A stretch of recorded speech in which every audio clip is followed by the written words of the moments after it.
یہ جو ہماری بیٹی ہوتی ہیں دیکھیں یہ تو بڑا معاشرے کا اہم کردار ہے اور معاشرے میں ریڑھ کی ہڈی کی حیثیت رکھتی ہیں، تو کیا ہم اپنے گھروں میں ان کو نوکرانی بنا کر لاتے ہیں کہ ہماری خدمت کریں؟ دیکھیں، جو کسی کی بھی بیٹی کو آپ اپنے گھر لے کر آ رہے ہیں وہ آپ کے گھر کی بہو ہے، آپ کے گھر کی عزت ہے، اور بہو سے زیادہ وہ اگر آپ اسے بیٹی بنا کے رکھیں گے یا بیٹی بنا کے لائیں گے تو یہ آپ کا ظرف ظاہر کرے گی بات کہ آپ کتنا ظرف والے ہیں، اور آپ کا ضمیر جو ہے وہ ابھی تک آپ کو ملامت نہیں کرتا، زندہ ہے۔ کیونکہ جن گھروں میں بہوئیں سمجھ کے لایا جاتا ہے نا، ان گھروں میں ان بہوؤں کو نوکرانی بھی بنایا جاتا ہے،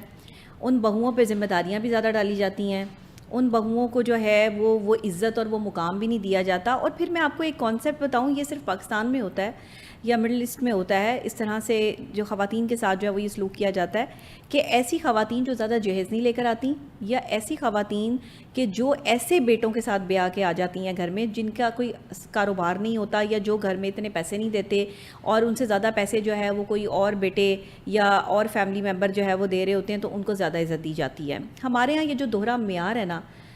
کہ جس نے جتنے پیسے دینے ہیں اس کی اتنی عزت ہونی ہے، جس نے جتنا جو ہے وہ گھر کے کاموں میں اور گھر کے سودا سلف میں اور گھر کی جو ہے وہ لائبلٹیز میں، کرایوں میں، بلوں میں جتنے پیسے جو ہے وہ ایڈ کرنے ہیں، یہ بندہ جو ہے وہ عزت دار ہے۔ اور وہ بندہ جو بیچارہ جو ہے وہ زیادہ نہیں پیسے دے رہا گھر میں، یا وہ پیسے نہیں دے پا رہا، یا اس کے پاس کوئی جاب نہیں ہے، تو اگر اس کے بیوی بچے اس گھر میں موجود ہیں تو ان کے ساتھ ایسا سلوک کیا جاتا ہے کہ جیسے یہ لوگ جو ہے وہ انسان ہی نہیں ہیں۔ یہ جو دوہرا معیار ہے نا، پہلے تو اس کو ختم کرنا پڑے گا، کیونکہ ہمارے یہاں ماں باپ بھی جو ہے وہ اپنے بچوں میں اس لیول پر جو ہے وہ آبزرو کر رہے ہوتے ہیں ان کو کہ کون کتنے پیسے کما رہا ہے۔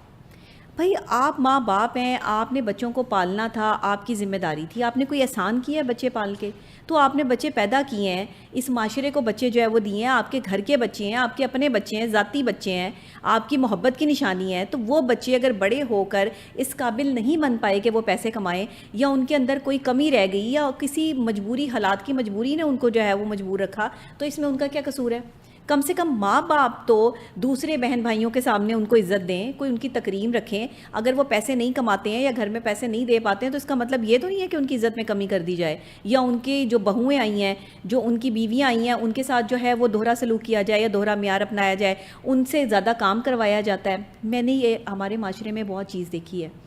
جن کے ہسبینڈز زیادہ نہیں کماتے وہ بیچاریاں پاگلوں کی طرح گھر میں نوکرانیوں کی طرح کام کر رہی ہوتی ہیں، سارے گھر والوں کو خوش رکھنے کی کوشش کر رہی ہوتی ہیں وہ بہو بن کے، لیکن وہاں پہ اس کو کوئی تسلیم نہیں کرتا۔ ہر روز اس کی ایک نئی بے عزتی ہوتی ہے، ہر روز اس کو ایک نیا جو ہے وہ ذہنی ٹارچر کیا جاتا ہے، اور یہ ہمارے معاشرے میں، ہمارے گھروں میں ہو رہا ہے، ایسا میجورٹی ہو رہا ہے۔ لیکن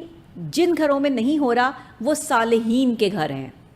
وہ اللہ سے ڈرنے والوں کے گھر ہیں، جنہیں اللہ کا خوف ابھی باقی ہے۔ مجھ سے اگر کوئی پوچھے نا کہ شادی کے لیے کیسا لڑکا ہونا چاہیے یا کیسا خاندان ہونا چاہیے، تو میری خواہش اور میری بات یہ ہے کہ جسے اللہ کا خوف ہو۔